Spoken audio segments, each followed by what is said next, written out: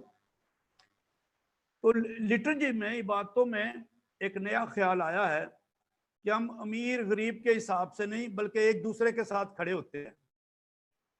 عبادات، یوخرستی عبادت میں یا دوسری عبادتوں میں بھی ہم امیر غریب اقتصادی فرق کے ساتھ نہیں کھڑے ہوتے، کس کے مکان کتنے اچھے ہیں، کس کے کچے ہیں، پکے ہیں، نہ اس میں عقل مند اور جاہل، بلکہ سب کھڑے ہیں طاقتور اور ضرورت مندوں کے ساتھ، کمزوروں کے ساتھ، پیار کرنے والوں کے ساتھ۔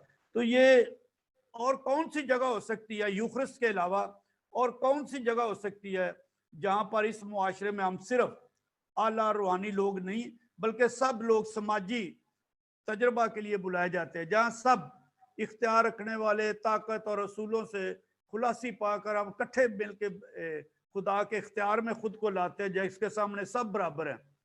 اور گرجے کے علاوہ، پاک یوخرسٹ کے علاوہ کون سی جگہ ہو سکتی ہے جہاں معاشرے میں سب سے مخاطب ہوا جاتا ہے، سب پر پاک پانی چھڑکا جاتا ہے، جہاں سب جھکتے ہیں، سب کو چھوا جاتا ہے؟ اور ایسی جگہ کہاں ہے جہاں پر خوراک اور پانی کو شکر گزاری کی جماعتی دعا میں برکت دی جاتی ہے، توڑا جاتا ہے، شیئر کیا جاتا ہے؟ تو یہ سچ ہے کہ انصاف کے لیے جتنا ہمیں یوخرستی عبادت کنونس کر سکتی ہے، قائل کر سکتی ہے اور قریب لا سکتی ہے، اتنا اور کوئی موقع، اتنا اور کوئی جگہ اور کوئی مکان نہیں ہے۔ تو مسیحی جماعت اگر کلیسیا اپنے اندر ہی گم ہو کے مسیحی جماعت خدا کے انصاف سے گر جائے، یا تو اس سے بہت ساری بدیاں پیدا ہو جاتی ہیں، کچھ پہلے ہی ہیں۔ تو یوخرستی مساوات، یوخرسٹک ایکویلٹی، امیر اور غریب کے درمیان، کالے اور گورے کے درمیان، پیلے اور لال اور خاکی کے درمیان، بڑے عہدوں والے گلی کے خاک روب کے درمیان، مردوں عورتوں کے درمیان، جو اس قسم کی کوئی بھی اقتصادی حالات ہو، لسانی حالات ہو، ثقافتی حالات ہو، سب ایک بدن ہیں۔ یہ بائبل مقدس، یہ ویٹیکن مجلس دوم کی تعلیم اور یوخرسٹ کی تعلیم ہمیں سکھاتی ہے۔ تو اچھی عبادت، مؤثر عبادت، پرمعنی عبادت لوگوں کو آزاد کرتی ہے، لوگوں کو مسیحی ہونے کا مطلب سکھاتی ہے، خدا کو ظاہر ہونے دیتی ہے، خدا کو بولنے دیتی ہے۔ تو ہم تھوڑا سا آگے چلتے ہیں۔ یوخرستی علامات، تو یوخرستی علامات گو بذات خود سماجی تبدیلی یا سیاسی تبدیلی یا اقتصادی تبدیلی کی بات نہیں کرتے، لیکن یہ ہمارے ذہنوں کو بدل سکتی ہے، ہمیں فضل دے سکتی ہے کہ ہم ظلم اور زیادتی کو پہچان سکے جو لوگوں کے خلاف ہوتا ہے۔ میں چند کا ذکر کرنا چاہتا ہوں۔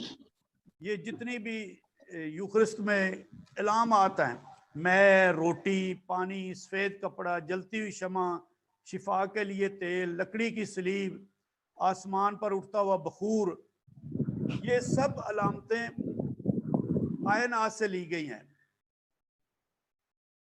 اور کائنات جو ہماری حفاظت میں دی گئی ہے کہ ہم اسے اپنے لالچ اور ہرس اور حوث کا غلام نہ بنائیں، نہ اس کو طاقتور اسلحے کا غلام بنے کہ اس کو اس سے تباہی ہو، کہ یہ زندگی دے، یہ روشنی دے. اور یہ ایسے مضمون ہیں جو یوخرست میں لائے جا سکتے ہیں اور جن کی یوخرست میں بہت مرکزی جگہ ہے، بلکہ یہ سب مل کر یوخرست بناتے ہیں. تو ایک دوسرے کو تقویت دینے کے لیے ان میں سے کسی نہ کسی کی انتخاب کرنے کی ضرورت ہے کہ دنیا ہے، فطرتی قدرتی دنیا ہے، روٹی میں پانی تیل جتنی بھی باتیں ہیں اس سب میں یسوع مسیح کی زندگی موت اور جیتنے کے متعلق ہے. مقدس فرانسیس آف اسیسی نے کہا کہ یہ کائنات سب سے بنیادی اور ابتدائی سکرامنٹ ہے. کائنات بھی زندگی دیتی ہے اور مقدسین کی شراکت بھی کائنات کے ساتھ ملی ہوئی ہے. تو مقدسین کی شراکت اور کائنات کے ساتھ شراکت اور دنیا کے ساتھ تعلقات ایک ایسا دروازہ کھلتا ہے جس میں سب ابتدائی اور بنیادی سکرامنٹ یعنی زمین میں شامل ہوتے ہیں. اور ایک مرتبہ پھر ایک نبوی آواز بلند ہوتی ہے جو انسان کو اس کے لالچ سے اور اس کے محدود ہونے سے آزاد کرتی ہے اور انصاف کی طرف قائل کرتی ہے. تو نتیجے کے طور پر ہم سب عدل اور انصاف کے خادم ہیں، لیکن صرف اسی صورت میں اگر ہم سماجی اعمال کو اپنی مرضی سے فضل کے طاقتور ذریعے سے علیحدہ نہ کریں. ہم اپنا اخلاقی زندگی کو، انصاف کی زندگی کو یوخرست سے علیحدہ نہیں کر سکتے. اور کئی مذاہب میں ہوتا ہے، لیکن ہم اس پہ زور دیتے ہیں کہ جو میرا عبادتی رویہ یوخرست کی عبادت کے دوران گرجا گھر کے اندر ہے، وہی میرا اخلاقی رویہ گرجا گھر سے باہر معاشرتی زندگی میں ہونا چاہیے. کہ ہم خدا کے عدل کے لیے اپنا آپ دیں اور اس کی قوت کا کوئی مقدس لمحہ ڈھونڈے جب ہم بھی کہہ سکے یہ ہے میرا بدن جو تمہارے لیے دیا جاتا ہے. جیسے یسوع مسیح نے کہا، یہ پاک یوخرست کے الفاظ دہرا رہا ہوں، یہ تب بھی ہو سکتا ہے جب ہم یسوع کی صلیب کی راہ پر چلنے کو تیار ہوں، صلیب کی وہ راہ جو خدا کے عدل سے جڑی ہوئی ہے، اور ہم اس کے خادم بننے کے لیے تیار ہوتے ہیں. تو کسی بھی موسم میں اس بات پر زور دیا جانا چاہیے کہ خدا کا عدل اور انصاف ایک طرف، خدا کی عبادت میں اور پرستش ایک طرف، یہ کسی بھی طرح سے دو الگ نہیں رہ سکتی. دیکھیں چھوٹی چھوٹی خیرات کرنا روزوں میں یا کرسمس کے دوران تھوڑا تھوڑا دینا، یہ اور بات، ہم اس کی بات نہیں کر رہے. تو عدل اور انصاف کو ملا کر دیکھنا. میں یہاں اشعیاء نبی کی کتاب اس کے 58 باب سے کچھ بات پڑھنا چاہتا ہوں. کیا میری پسند کا روزہ نہیں یہ ہے؟ یہ نہیں. میں بتانا چاہتا ہوں کہ لوگ کہتے تھے، خدا سے شکایت کرتے تھے کہ ہم نے روزے رکھے، تو نے نظر ہی نہیں کی، تو نے دیکھا ہی نہیں. تو کیوں؟ تو خدا کہتا ہے کہ میری پسند کا روزہ یہ ہے اور میری پسند کا روزہ یہ نہیں ہے. اور پہلے حصے میں کہ تم جیسے روزہ رکھتے ہو میری پسند کا نہیں. جو میری پسند کا روزہ ہے، یہ اشعیاء نبی کی کتاب ہے، وہ یہ ہے کہ شرارت کے بندن کھولو، کج روی کی کڑیوں کو توڑو، مظلوموں کو آزاد کرو، بلکہ ہر ایک جوئے کو توڑو. کیا یہ نہیں کہ تو بھوکے کے لیے اپنی روٹی توڑے؟ اگر تو اپنے درمیان سے ظلم کو اور انگلیوں سے اشارہ کرنے کو، یہ رشوت کی طرف اشارہ، اور باطل گوئی کو دور کرے. یعنی اشعیاء نبی نے بھی، اور اشعیاء نبی کے ساتھ میکا نے بھی، ہوشیہ نے بھی، آموس نے بھی، یہ 4 نبی ہیں جو یسوع مسیح سے 800 سال پہلے 8ویں صدی قبل از مسیح میں تھے. یہ 4 نبی ہیں، انہوں نے عدل اور عبادت پہ بہت زور دیا ہے. آخری بات یہ ہے کہ عبادت بذات خود ایک انصاف کی درسگاہ ہے، انصاف سکھاتی ہے. تو ہمارا یہ ماننا ہے کہ انصاف کے لیے بے حد ضروری ہے کہ ہم ایک طرف اپنی عبادت کے تقدس کو اور دوسری طرف ہم انصاف کے تقاضوں کو خدا کے لوگوں کے ساتھ، خدا کے ساتھ اور خدا کی کائنات کے ساتھ وفاداری میں لے کر چلے۔ یہ عبادت اور عدل میں یہ جو پہلا مضمون تھا بائبل کا انصاف اور مسیحی عبادت، یہ اس کے متعلق تھا۔ ابھی میں دوسرا مضمون شروع کرنے کو ہوں، وہ اگلا مضمون ہے، وہ بھی بہت خوبصورت ہے۔ پہلی بار مجھے بائبل مقدس کے اس حوالے کو ایسے سمجھنے کا، سننے کا موقع ملا۔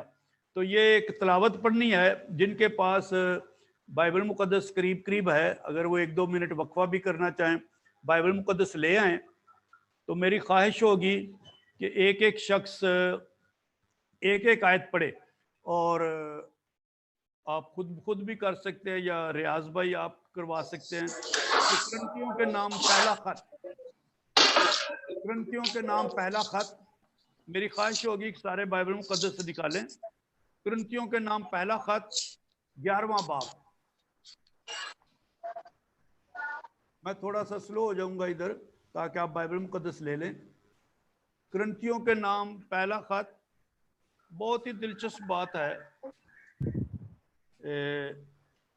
کرنتیوں کے نام پہلا خط 11واں باب، اور ہم 17 آیت سے باب کے آخر تک یعنی 34 آیت تک پڑھیں گے۔ 17 آیت سے 34 آیت تک۔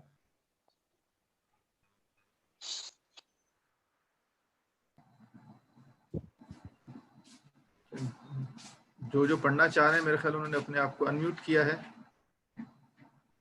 جو میں دیکھ سکتا ہوں۔ شروع کریں، ریاض شروع کریں۔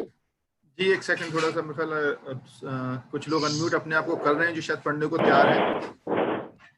کرنتیوں کے نام پہلا خط 11 باب 17 آیت سے۔ میں پڑھ سکتی ہوں فادر جی؟ میں پڑھوں؟ جی۔ میں یہ حکم دے کر اس کے بارے میں تمہاری تعریف نہیں کرتا کہ تمہارے جمع ہونے سے فائدہ نہیں بلکہ نقصان ہے۔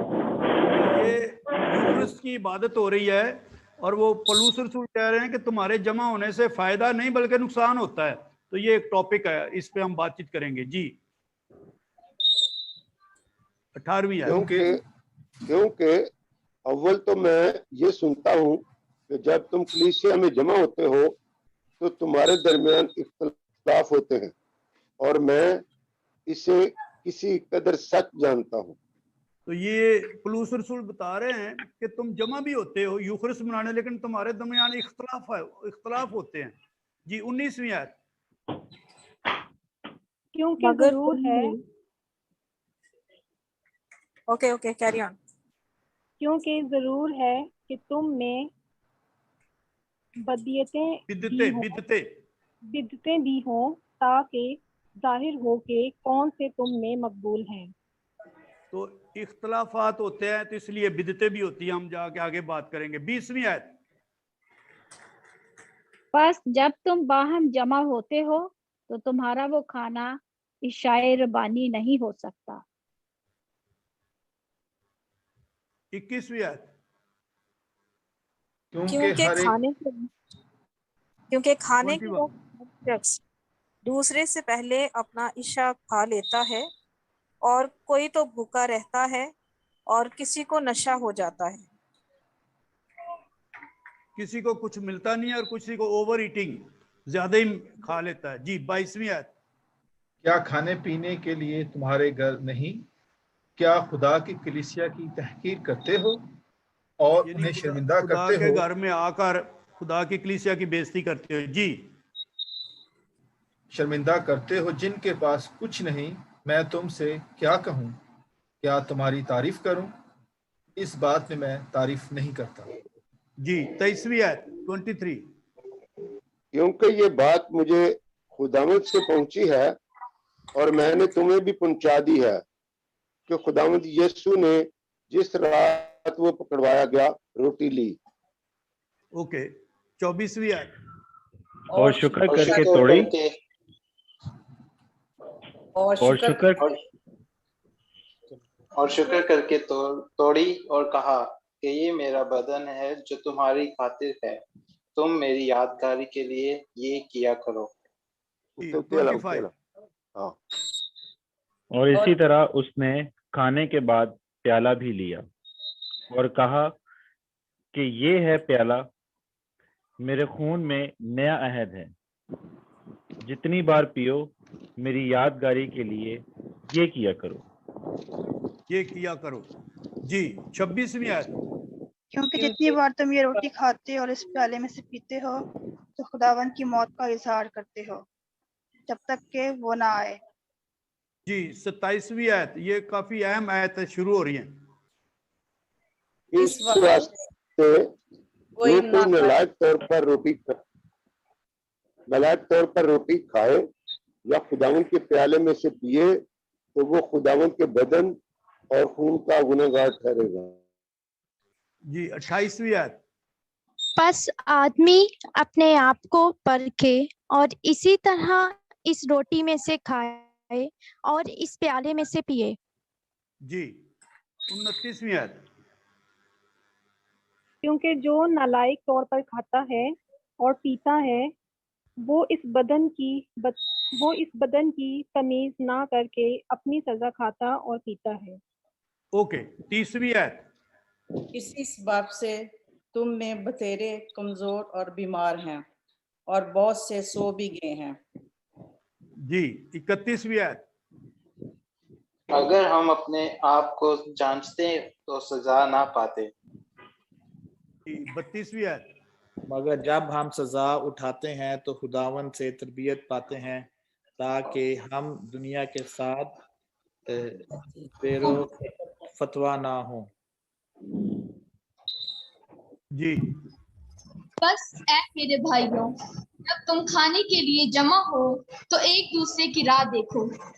اوکے 34ویں آیت۔ اور اگر کوئی بھوکا ہو تو اپنے گھر میں کھا لے، ایسا نہ ہو کہ تم سزا پانے کو جمع ہو۔ اب جو کچھ باقی ہے وہ میں آ کر درست کر دوں گا۔ اوکے تو یہ ایک بہت دلچسپ بائبل اسٹڈی ہوگی، یہ لیکچر کا حصہ، اس کا ہے تقدس اور انصاف، سینکٹی اینڈ جسٹس۔ ایک یوخرس کا ایک تقدس ہے کہ کیوں یہ مقرر کی گئی تھی، کیسے ہمیں منانی چاہیے، اور اس میں انصاف کا موضوع۔ میں پہلے یہ بتاتا چلوں کہ یہ کرنتس کی کلیسیا کو خط لکھا گیا ہے۔ ویسے کرنتس کی کلیسیا کو 4 خط لکھے گئے تھے، 2 گم ہو گئے ہیں اور 2 بائبل مقدس کے اندر ہیں۔ تو کرنتس یونان کا دوسرا بڑا شہر ہے، یونان کا کیپٹل دارالحکومت ایتھنز ہے، اور اس کے بعد یہ کرنتس ہے۔ کرنتس ایک بندرگاہ تھی، سی پورٹ تھا، اور یہ اپنے لوگ اپنی ثقافت پر، اپنے حکمت پر، اپنے علم پر اتنا فخر، تکبر اور گھمنڈ کرتے تھے کہ ان میں لڑائیاں بھی بہت ہوتی تھی، جھگڑے، اختلافات۔ اور پولس رسول نے اپنے دونوں خطوں میں، کرنتیوں کے نام پہلا خط اور دوسرے خط میں، محبت پہ زور دیا ہے، بدن کی مثال دیا ہے، نغمہ محبت گایا ہے، بہت طریقوں سے ان کے اختلافات دور کرنے کی کوشش کی ہے۔ تو آج ایک ایشو، ایک معاملہ، ایک مسئلہ آج ہے کہ جب تم روٹی توڑنے کے لیے اکٹھے ہوتے ہو تو تمہارے اندر انصاف نہیں ہے، تو اس پہ ہم تھوڑی سی بات چیت کریں گے۔ تو ہر اتوار کی صبح کو اور ہفتے کی شام کو بھی لوگ اکٹھے ہوتے تھے، روٹی توڑنے کی رسم ہوتی تھی۔ اس وقت گرجے نہیں ہوتے تھے تو لوگ گھروں میں، جن کے صحن بڑے ہوتے تھے، کھلے ہوتے تھے، وہاں سارے لوگ آتے تھے۔ یہ ہفتے کی شام کو شب بیداری کی نماز ہوتی تھی، اور اتوار کی صبح یہ دوسری بات۔ اس کو ہم پاکماس نہیں کہہ سکتے جس شکل میں آج ہم مناتے ہیں، لیکن یہ یسوع مسیح کے آخری کھانے کی یادگار تھی۔ اس کو روٹی توڑنے کی عبادت کہتے تھے، اور اس کا طریقہ کار یہ تھا، یہ سمجھنا اہم ہے۔ ہر شخص اپنی اپنی توفیق کے مطابق گھر سے روٹی لے کر آتے تھے، اور وہ ایک ٹیبل پہ رکھ دیتے تھے، اور سارے لوگ وہیں سے کھاتے تھے۔ بہت سارے لوگ تھے جو غریب تھے، جو روٹی نہیں لا سکتے تھے، نہیں لاتے تھے، بھوکے ہوتے تھے، وہ بھی آتے تھے تاکہ ان کو بھی ملے، سب کو کھانے کو ملے۔ لیکن کچھ امیر لوگ تھے، وہ کہتے تھے، بھوک کا بہانہ لگا کر کہ ہمیں بھوک لگی ہوئی ہے، وہ اپنا پہلے کھانا کھا لیتے تھے۔ پولس رسول یہ بتاتے اس ٹیکسٹ میں، اس متن میں جو تلاوت ہم نے پڑھی ہے، کہ کچھ پہلے کھا لیتے ہیں اور دوسروں کے لیے بچتا ہی نہیں ہے، کچھ بھوکے چلے جاتے ہیں۔